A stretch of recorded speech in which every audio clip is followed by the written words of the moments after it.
Hey everybody, happy Wednesday. It is I, your songwriting partner, your co-producer, and as always, your friend Joe Seeby. And happy Wednesday, guys. And Wednesday is part of our creative writing class that we like to call ghostwriting. Ghostwriting is when we take a popular song, and we take the chorus, and only the chorus, not the verse, not the pre-chorus, just the chorus, and we have to rewrite our own original lyrics and replace our own original lyrics with the lyrics that are already in the chorus. Okay. This is not an easy exercise. Maybe it can be sometimes, but other times it can be really hard, depending upon what song you pick, how wordy it is, how many words are in it, how long the chorus is, how many, every other line rhymes, you're trying to do that as well. And the reason I do this, one of the reasons I do this, or we do this as a class, and the exercise is because, A, it just keeps your chops up. It's not an easy exercise. It's not easy to do at all. It makes you really have to sit down and read their chorus, first of all. Look at how they wrote it. Look how many lines it takes to actually go from the beginning of the chorus to the end. Read how many syllables are in each word. And here's the thing. There's really no rules with this except your words got to rhyme, of course. You can't use any of their lines, and it's got to make sense. Your song's got to tell a story, okay?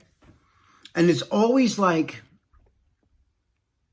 the object, I always say this, even though it sounds cocky. I'm not trying to be cocky. The object is to write a better chorus than they wrote. I know it's, maybe you're, can it be the same subject matter? Of course, just as long as it ain't the same lyrics. It could be the same sentiment. It could be a love song if it's a love song, yeah. You can write whatever you want to write it about. Like I said, as long as it makes sense and it tells a story, okay? Now, I'm going to show you an example of this just so you're understanding. I say this a lot, but I'm going to repeat myself because it's very good to just hear this over and over. If you're doing a song and the song has a 4-syllable word in the line, try to write a 4-syllable word in your line. It doesn't have to be like that. You could have 4 1-syllable words if they're stacked together the right way that match up with your 4-syllable word, then we're fine. Do you know what I mean? And a good way to do this, and I do this all the time, is I write, I take a piece of, I take my paper like this, right? Hold on. I take my paper. See, here's lyrics, right? So I wrote there's their line, and then I wrote mine, and I write mine right under it. And if they have a 1-syllable word, I have a 1-syllable word. If they have a 2-syllable word, I try to use a 2-syllable word. Now, I have used like 4 1-syllable words in place of a 4-syllable single word. You know what I mean? Like I said, it doesn't matter. As long as yours makes sense, tells a story, and has a cool hook, and it's the same melody, you should be able to sing this right along with the singer, and your words should fit perfectly. When they start a word, you start a word. When they end a word, you should end a word. It should be perfectly aligned with their line. Does that make sense to you? Yeah. And like I said, oh my God, this takes hours sometimes. It takes me hours sometimes to do this, and it's not easy.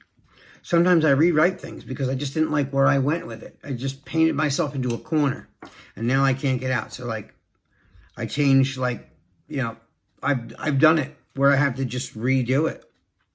But this is another good reason why we do this, is I call this first verse curse, okay? You're writing a new song, and you put all your best work into your first verse and your chorus. So when you get to verse 2, you're like, where do I go now, right?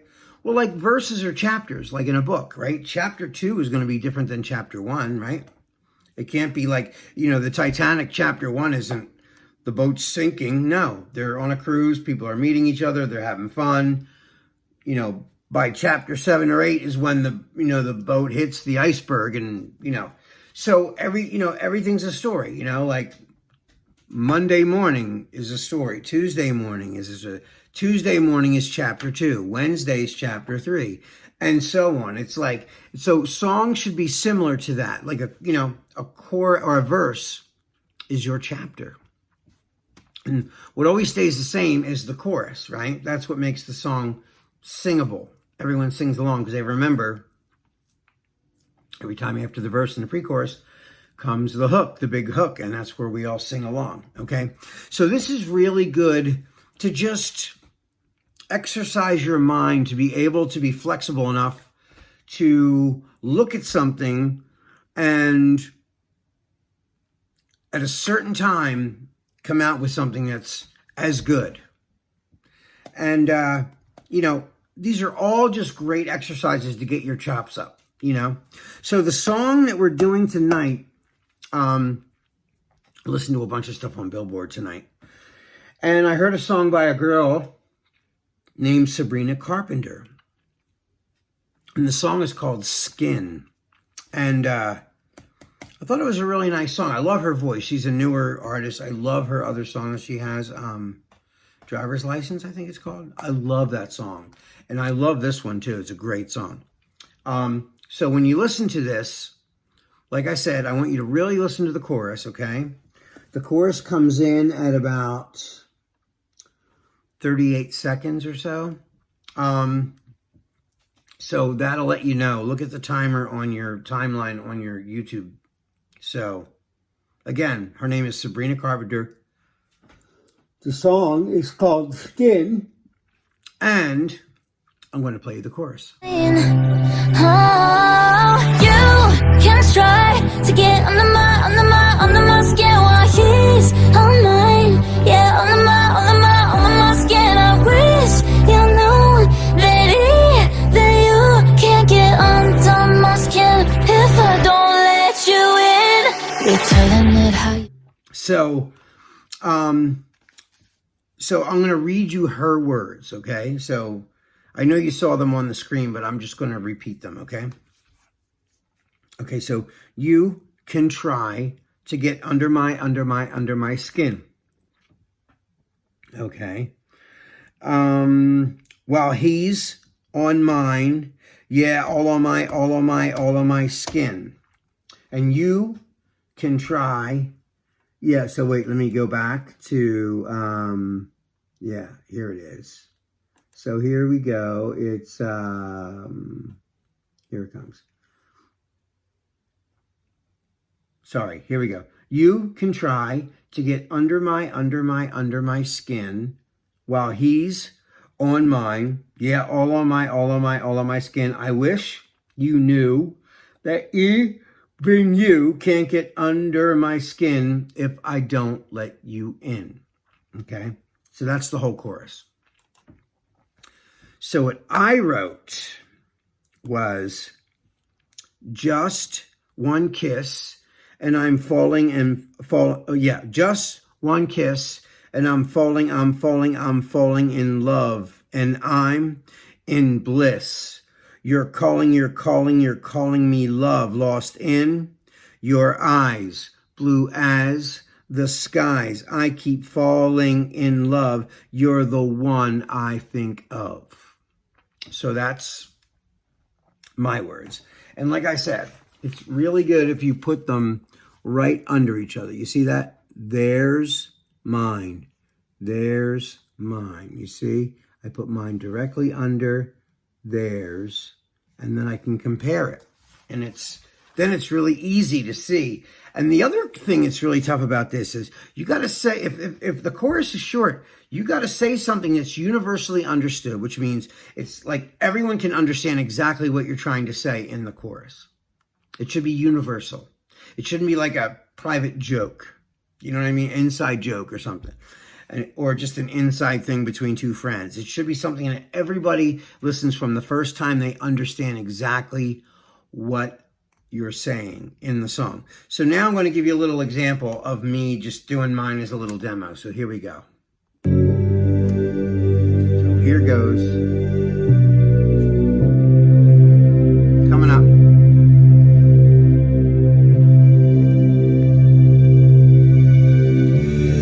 Just one kiss and I'm falling in love, and I'm in bliss. You're calling me love. Lost in your eyes, blue as the skies. I keep falling in love. You're the one I think of.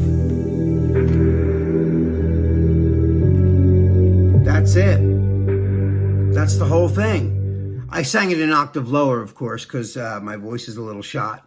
But anyway, guys, that is all the time we have for tonight. This is your songwriting partner, your co-producer, and as always, your friend Joe CB signing off. I will see you guys tomorrow on our Picture This creative writing class. Until then, I love you. I miss you. Be safe, and I will see you tomorrow. Peace.